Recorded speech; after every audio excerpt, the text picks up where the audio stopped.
Let's start off by testing our Authentication API. To do that, we're going to use Postman. It's a tool for calling HTTP endpoints. You're probably familiar with it. In the past, Postman used to be a Chrome extension, but that extension is deprecated. Now you can get it as a standalone app. So head over to postman.com/downloads and get the latest version. Okay, here's Postman. Now let's add a new tab. We're going to send a post request to our Authentication API.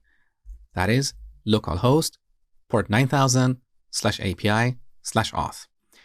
Now in the body of this request, we're going to send a JSON object. To do that, we're going to select raw and set the type of the data to JSON. Now we add the JSON object. We should surround the keys with double quotes. So we pass an email. We set it to mosh@domain.com. And we also set the password to 12345. Now this is a valid email and password combination. So when we send this to the server, we're going to get an authentication token. Take a look. So send. Now we go back to the first tab, params. There you go. So here's an authentication token. This is essentially a JSON object that's been encrypted and digitally signed. We'll talk about it later in this section.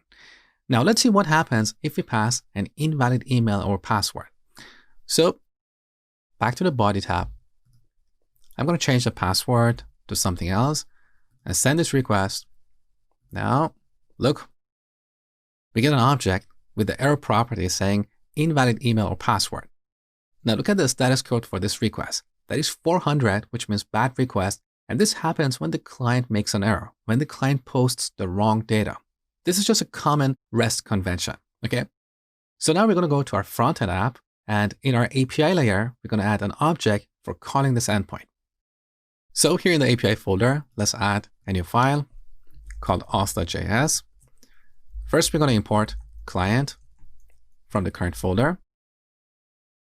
Then we're going to define a function called login, which takes an email and password. And here we call client.post. Our endpoint is /auth. And here in the body of the request, we should pass an object with two properties, email and password. And finally, we need to export this using a default object. Okay, so our API is ready. Next, we're going to use this on our login screen.